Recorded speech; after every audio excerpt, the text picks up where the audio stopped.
টমি একটি ঈশ্বরের মূর্তির সঙ্গে সবসময় কথা বলে। অন্যদিকে রাজু ও তার বাবার সঙ্গে খেলা করে।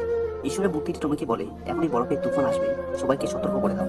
টমি চারিদিকে একবার তাকিয়ে দৌড়ে রাজু ও তার বাবার কাছে গিয়ে বলে, তোমরা এখনই এখান থেকে তাড়াতাড়ি চলে যাও, এখনই বরফের তুফান আসবে। রাজু বাবা টমির কোনো কথাই না শুনে টমিকে মারতে শুরু করে এবং টমিকে তাড়িয়ে দেয়। টমি ঈশ্বরের মূর্তির কাছে গিয়ে বলে, হে ঈশ্বর, রাজু বাবা আমার কোনো কথাই শুনল না। আর এই দিকে তুফান চলে আসে এবং রাজু বাবা রাজুকে নিয়ে পালাতে শুরু করে। রাজুর বাবা বরফের নিচে গর্ত করে গর্তের মধ্যে লুকিয়ে পড়ে, কিন্তু রাজু বরফের উপরেই থেকে যায়। রাজুকে দেখে টমি দৌড়ে রাজুর কাছে চলে আসে এবং রাজুকে কোলে নিয়ে দৌড়াতে থাকে। তারপর টমি একটি ফায়ার কর্মীর ঘর দেখতে পায়, সেখানে রাজুকে নিয়ে আসে এবং তাদের কাছে সাহায্য চায়। অন্যদিকে রাজুর বাবা বরফের নিচে আটকে পড়ে। টমি ফায়ার কর্মীকে রাজু বাবার কাছে নিয়ে যায় এবং রাজু বাবাকে উদ্ধার করে হাসপাতালে নিয়ে যায়।